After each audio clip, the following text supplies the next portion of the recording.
All right. How you doing? Hello. That was horrible. That was effing terrible. That was one of the good ones. There were some real bad ones. Thank you very much. Welcome back. Well, good to be back. You had a lot of fun here yesterday, didn't you? I did. I'm glad to see that you've wore just as fancy pants again. Well, I thought I'd tone it down today. Why, they were good. They literally matched the rainbow top just there, I believe it is. They were amazing. Absolutely amazing. They're kind of similar. Nice. So, how's your day been so far? Lovely. It is such a pleasure to meet all of you folk, you kind folk. So, yesterday we were finding a lot about you. A lot about you. Probably too much. My mother had a very nasty message for me. And thank you for posting that on the internet. Well, that's what we're doing. It's the live stage streaming. You can't hide from the internet. So what I thought I'd do is, because we ran out of time yesterday, I thought I'd jump straight into some fan questions. Now, do we have some fan questions for Christopher, right? Because I know how much you love speaking to the fans. Right, here we go. First question. What was your favorite thing about being in Stargate? Oh gosh, the laughs.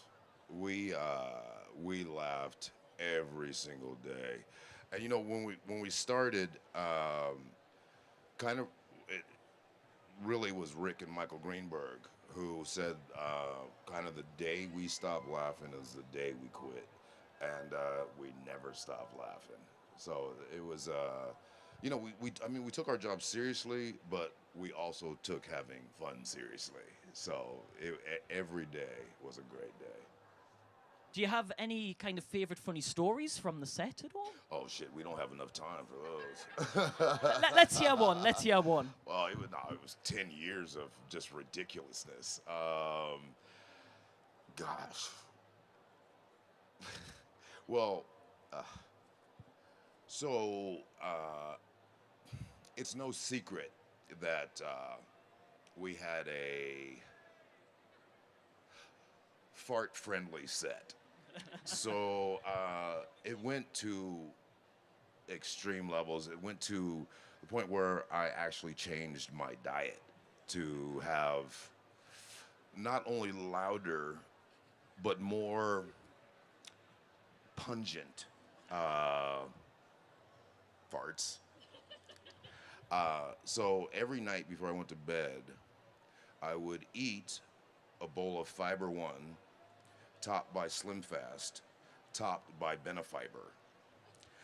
And results were explosive. Not only tone, but also bouquet. And MGM, they love to write memos about anything. So so every show has a production report, right? So it chronicles everything you do for every minute of the day, and every minute has to be accounted for.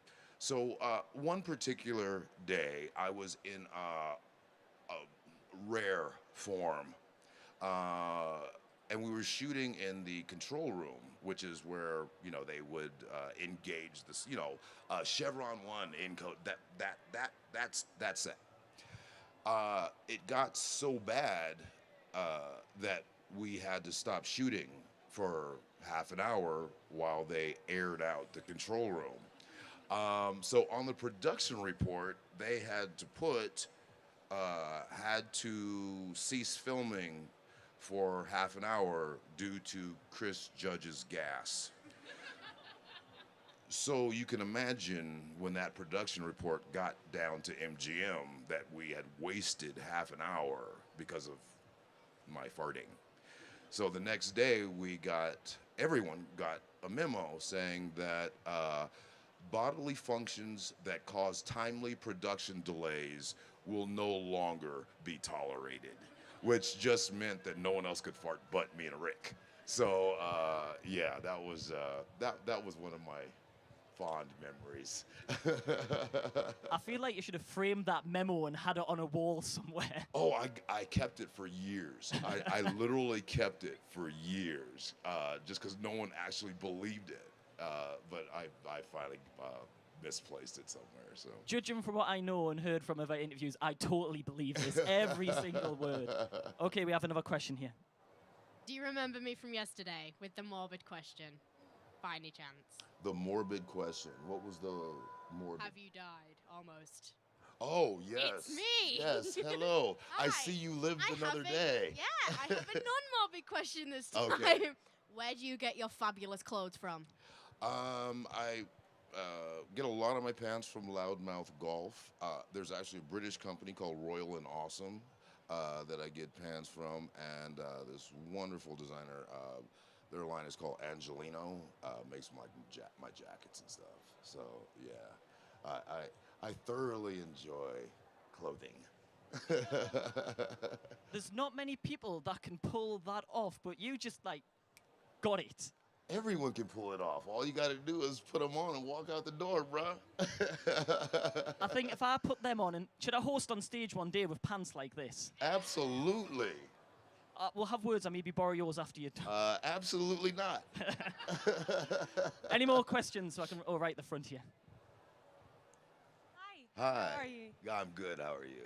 First of all, thanks very much for the show. I'm here with my siblings today. It's been one of the things that we consistently have bonded over growing up, so thank you for that. Awesome. I just wanted to ask, we've been talking a lot in the run-up to the convention about Stargate's legacy and its contribution to modern sci-fi, and I'm wondering what you think, what influences it had over the genre.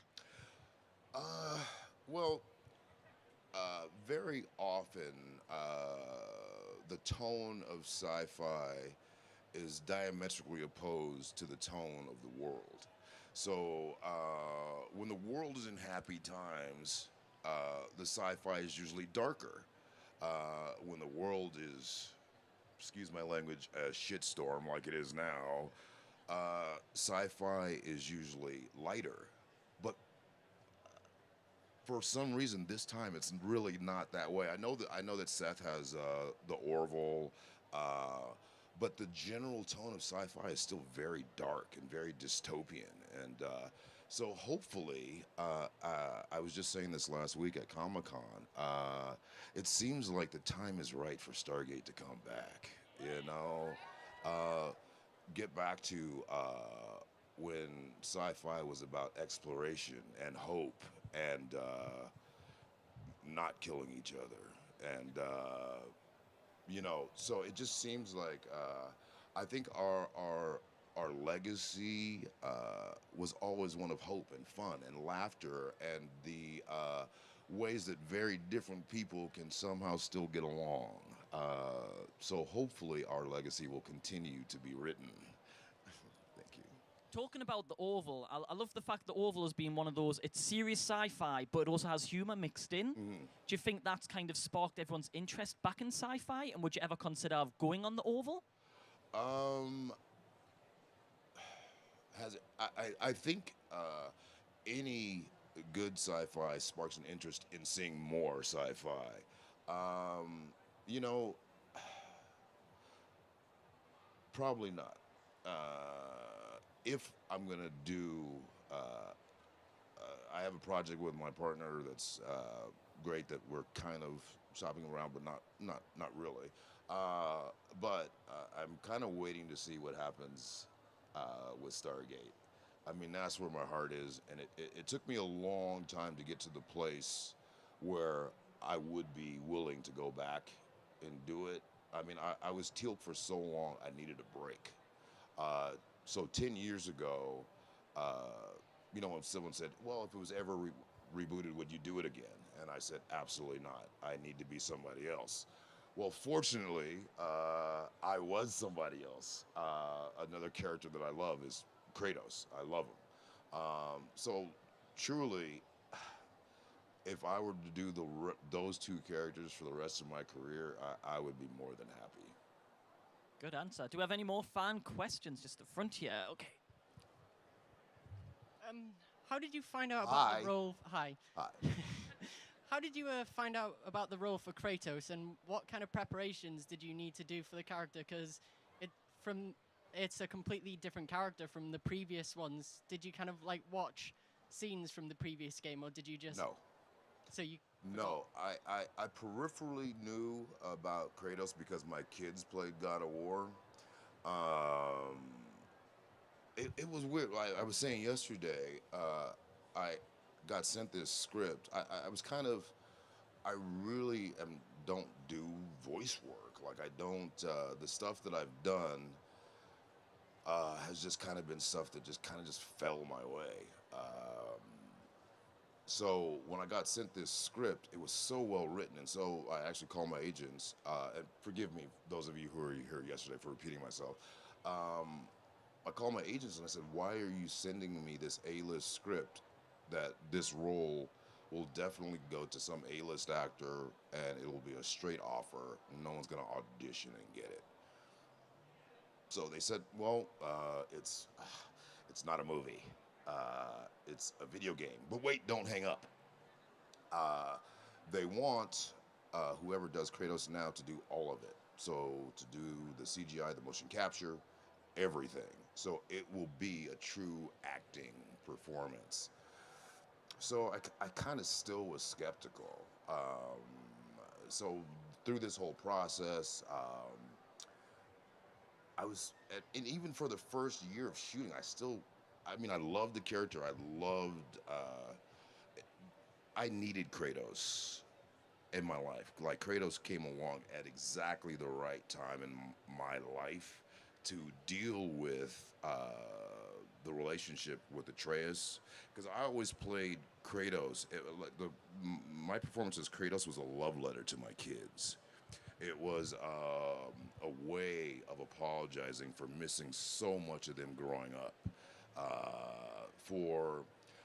I had passed along my anger to my children, but I never told them what made me angry, why I was so angry. I had never explained it to them. So I was particularly moved by Kratos' journey to be better, you know. So all through it, I got the emotional arcs of it, but I didn't understand filmically what was the whole one-shot thing. So there were certain things that we had to do at the end of scenes and to make them flow seamlessly into the next scene. I never really understood it until finally, it was probably the second year I was on it that I finally saw what it looked like all together. And wow, this is something special. So it kind of, because we were getting to, it's really hard to work on something for a long time and never see it. And you kind of, not that your enthusiasm wanes, but it makes you nervous because you don't know if you're going in the right direction. And because for me, the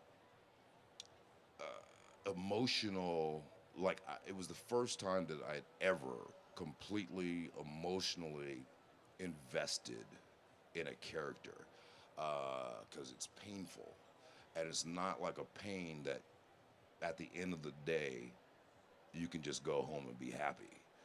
It's a pain that you carry with you. So when you're in that headspace for a long time, it's very difficult when you don't know if it's working or not.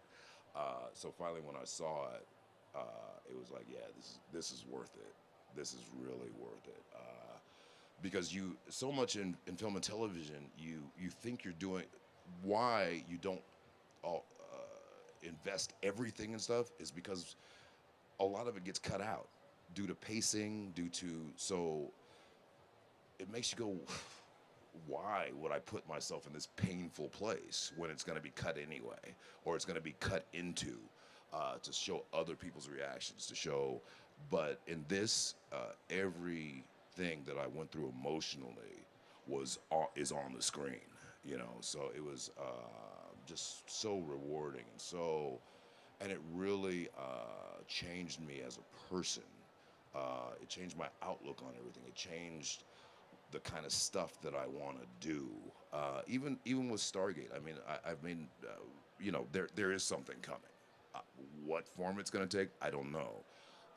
But there's definitely like stories I want to tell as a writer now that I don't know if I was ever equipped to write that kind of stuff before now because I wasn't open enough in my emotional life to tell the stories.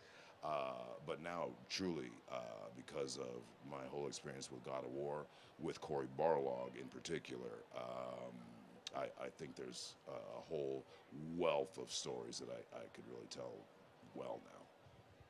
Thank you. I have no idea if that answered your question or not. It's a good answer. Do we have any more fan questions? I'll just lean over here.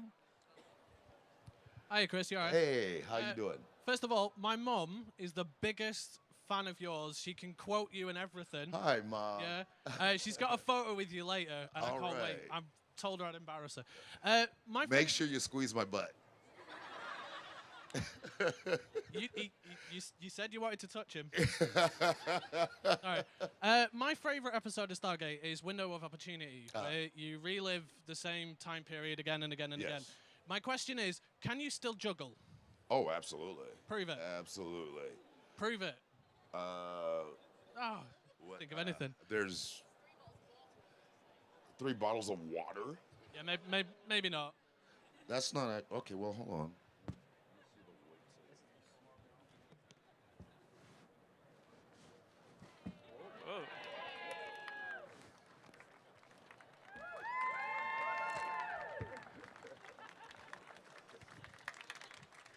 Now I'll grab your butt. I feel like those bottles of water are going to be worth a bit of money on eBay now.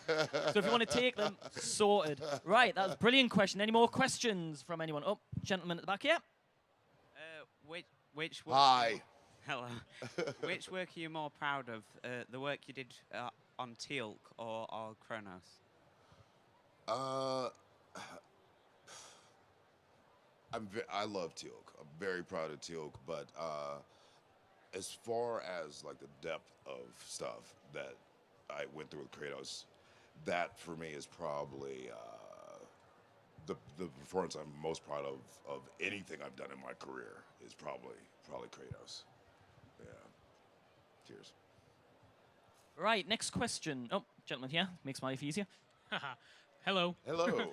I'm just curious. I had an issue with some of the previous God of War games because of like an element of like toxic masculinity about them.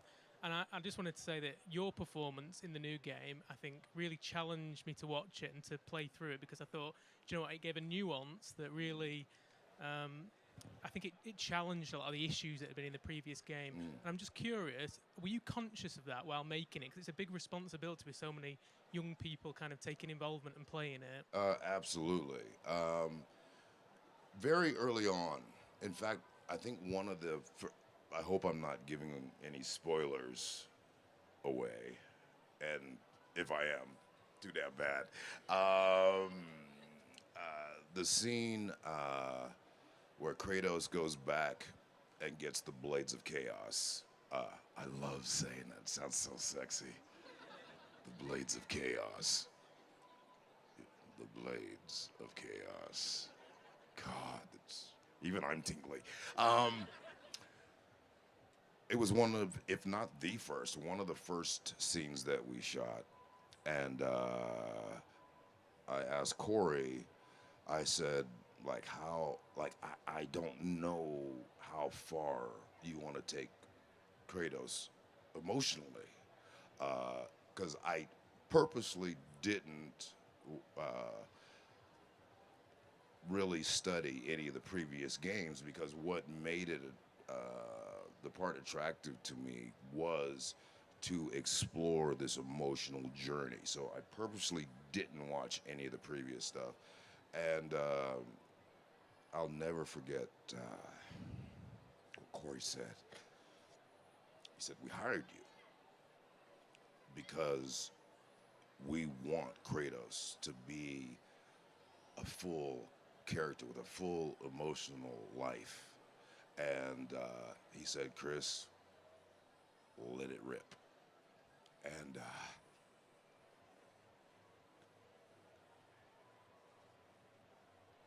as I said, Atreus for me represented all my children. So that scene was the gateway into, and you talk about toxic masculinity. You know, what we've taught our young men, what I was taught, is no longer feasible. This world can no longer go on with teaching our men that brute force and disrespect and can ever be tolerated anymore. So when you see a character who does have this misogynistic past, this toxic masculinity past, and who he's trying to become, hopefully that's like, if this, excuse my language, fucker can do it, anyone can do it, you know. And all of us, like a lot of the writers and Corey, were all new fathers within the last few years. So they had completely reassessed who they were and what they wanted to give their children also. So it was a collective, purposeful task to show this change in Kratos. And they never said, Chris, that was a bit too far. They really just said, hey, wherever you want to go with it, go. You have our blessing. And I actually tweeted this. The most rewarding thing about playing this part was not only how it improved my relationship with my children, but was to read the letters from people who've had difficult experiences with their own parents or with their own children, who this kind of was a doorway, you know, and that's truly what I'm most proud of, God of War. Thank you. Right. We'll have any other questions? Oh, can't miss you, can we? Sorry, I'll just squeeze through here. There you go. I'm not sure about the statute of limitations on stealing, but did you take anything home from the Stargate sets? Do you still get any props? Shit, I took everything.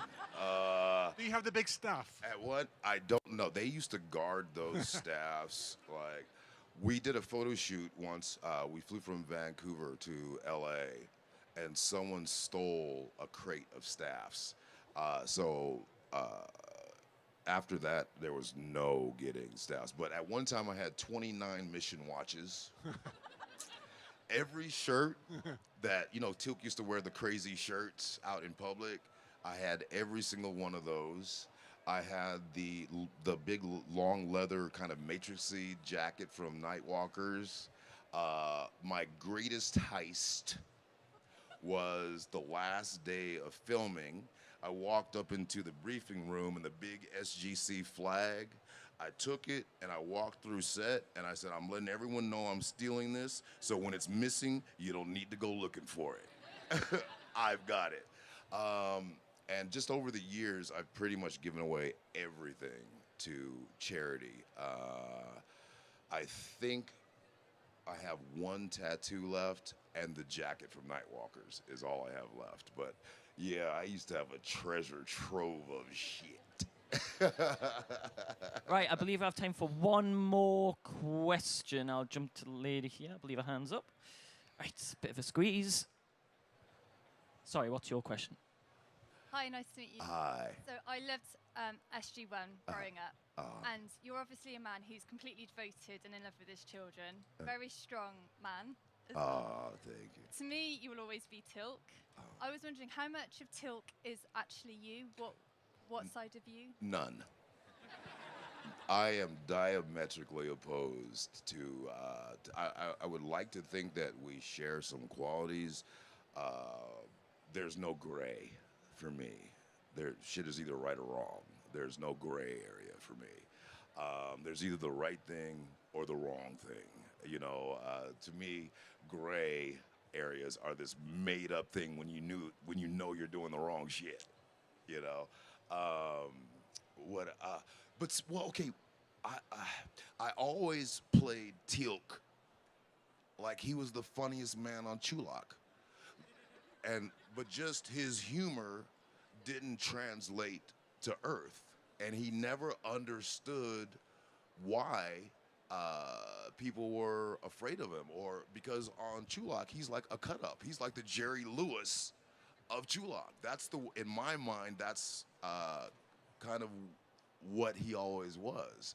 So he could never understand why people thought he was so serious, you know. But everything else, the stoicism, all that, is completely opposite of who I am. So yeah, people ask like, how were you so stern? Like, how were you in the beginning? Like how? And fortunately, I can say this now. I had an ex-wife that I hated. So every time I put on that tattoo, I thought about how much I hated my ex-wife. See, I can say that now because I'm not paying her no more. Because if I had said this 10 years ago, I'd be back in court and she'd say, well, Teal'c is because of me. I should be getting paid for it. So, yeah, in retrospect, I would like to thank her for being such a motivation in my career. And I think there's no better way to end it and to make sure the lawyers don't get a chance to run over here. Ladies and gentlemen, we had him yesterday, we've had him today, and honestly, we can't have any more time with him, which is a shame. He's been brilliant with you guys as well, answering all your questions. We need the biggest round of applause for the one and the only Christopher Judge. Thank you so much. Thank you, brother.